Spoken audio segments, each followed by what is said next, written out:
السلام علیکم دوستو، 25 اکتوبر 2020 کا دن تھا۔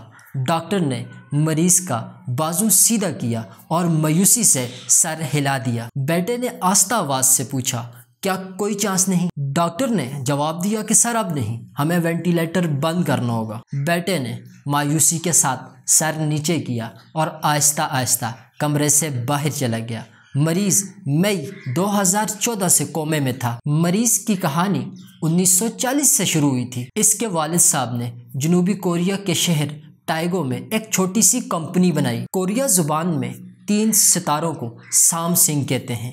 قدیم روایت کے مطابق اکٹھے طلوع ہونے والے 3 ستارے کبھی غروب نہیں ہوتے۔ والد لی بیونگ چل نے خوش شگنی کے لیے کمپنی کا نام سام سنگ رکھ دیا۔ یہ لوگ شروع میں فروٹ اور فروزن فش ایکسپورٹ کرتے تھے۔ دوسری جنگ عظیم کے بعد جب تعمیر نو کا کام شروع ہوا تو سام سنگ خوراک سے کنسٹرکشن کی انڈسٹری میں آ گئی اور اس نے دڑا دڑ عمارتیں، پل اور سڑکیں بنانا شروع کر دی۔ لی بیونگ چل نے ان ٹھیکوں سے کروڑوں روپے کمائے۔ یہ سمجھدار انسان تھا۔ یہ جانتا تھا کہ انسان کو اپنے سارے انڈے ایک ٹوکری میں نہیں رکھنے چاہیے۔ چنانچہ یہ کنسٹرکشن کے ساتھ ساتھ ٹیکسٹائل، فیشن اور الیکٹرانکس کی انڈسٹری میں بھی آگے گروپ بڑا ہوتا چلا گیا۔ لی کن ہی لی بیونگ چل کا تیسرا بیٹا تھا۔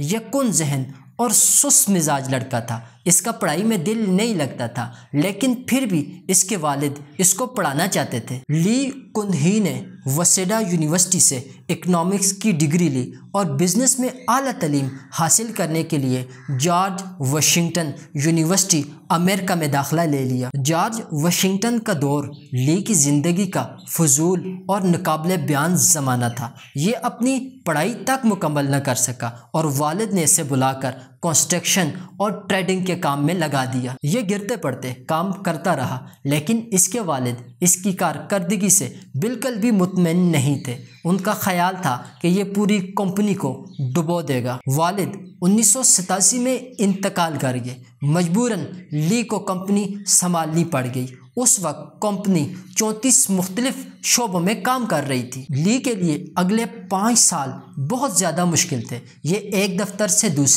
دوسرے سے تیسرے کی طرف دوڑتے رہتے تھے، یہاں تک کہ 1993 آ گیا۔ لی کو اچانک محسوس ہو گیا کہ ہم بہت زیادہ مصنوعات بنا رہے ہیں، جس کی وجہ سے ہم کوالٹی میں مار کھا رہے ہیں، جبکہ ہمارے حریف صرف ایک کام کرتے ہیں اور ان کی مصنوعات کی کوالٹی سام سنگ کے مقابلے میں بہت بہتر ہے۔ اس لیے لی کو محسوس ہوا کہ کوالٹی میں اگر ہم نے اپنے حریفوں کو مار نہ دی تو ہم پٹ جائیں گے۔ چنانچہ اس نے اپنے تمام ایگزیکٹو کو جمع کیا اور کہا کہ آج کے دن ہم اپنی بیوی اور بچوں کے علاوہ سب کچھ بدل رہے ہیں۔ لی نے کہا کہ تم لوگ نقصان کی پرواہ نہ کرو، ہم اگر فٹ پاتھ پہ بھی آ جائیں تو کوئی مسئلہ نہیں ہے، لیکن اس کے بعد آپ صرف اور صرف کوالٹی پہ توجہ دیں۔ ہماری پروڈکٹس کو ہر صورت میں مارکیٹ میں نمبر 1 ہونا چاہیے اور سام سنگ کے لوگوں کو گارنٹی ہونا چاہیے۔ یہ میجر شفٹنگ تھی۔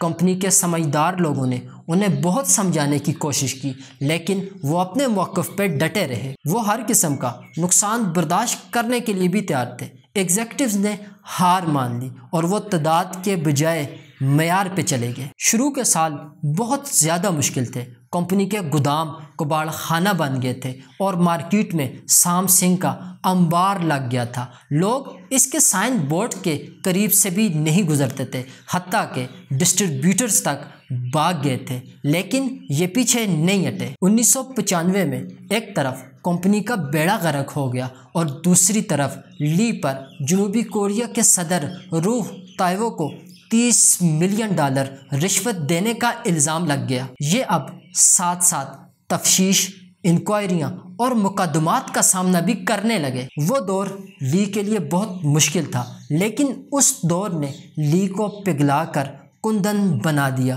اور یہ نکھرتے چلے گئے۔ سام سنگ اسی دوران ٹی وی کی انڈسٹری میں بھی آ گیا اور اس کا ٹی وی دیکھتے دیکھتے مارکیٹ لیڈر بن گیا۔ چند ماہ میں پیداوار، معیار اور فروخت میں سونی کو پیچھے چھوڑ گیا اور اس طرح یہ کمپنی 2006 میں گارنٹی کا اعلیٰ معیار بن گئی۔ یہ ہر گھر تک پہنچ گئی اور ساتھ ساتھ 19 میں لی کن ہی نے سمارٹ فونز کا یونٹ بھی لگا لیا۔ یہ یونٹ گلیکسی کہلاتا تھا۔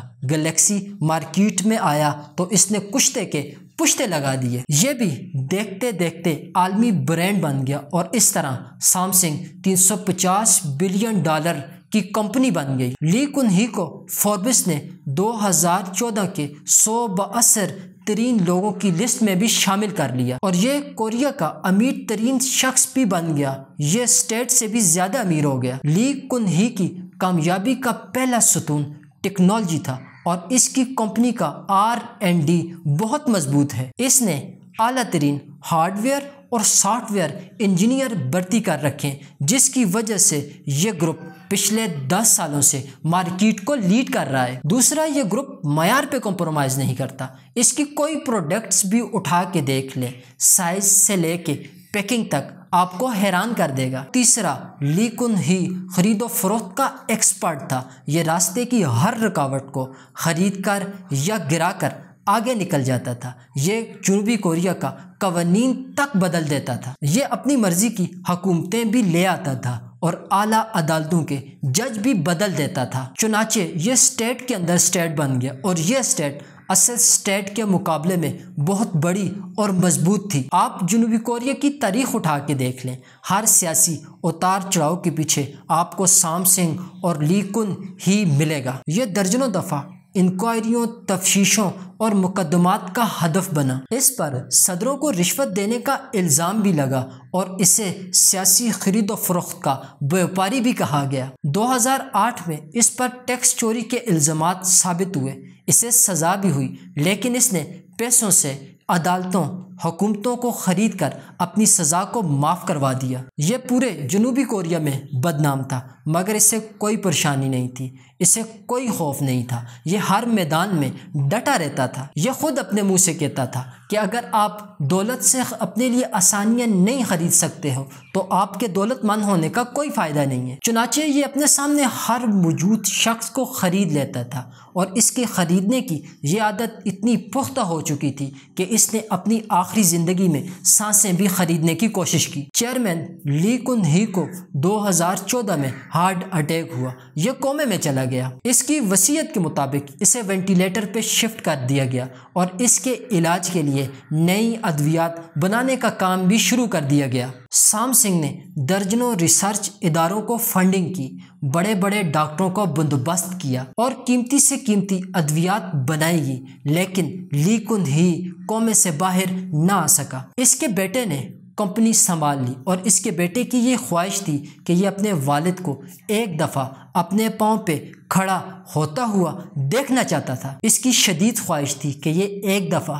اپنے منہ سے بولے اور ایک دفعہ اپنے ہاتھوں سے کھائیں اور ایک بار، جی ہاں ایک بار، اپنی آنکھوں سے سامسنگ کی نئی اسکرین دیکھیں، لیکن اس کے بیٹے کی کوئی کوشش بھی باور نہ ہو سکی۔ اور یوں 25 اکتوبر 2020 کو وہ شام بھی آ گئی جب ڈاکٹروں نے مایوسی کے ساتھ یہ اعلان کیا کہ لی کن ہی کومے کی حالت میں انتقال کر گیا۔ سامسنگ کا مالک مر چکا تھا، لیکن مرنے کے بعد بھی اس کے اکاؤنٹس میں $20 بلین تھے اور یہ $350 بلین کی کمپنی کا مالک تھا۔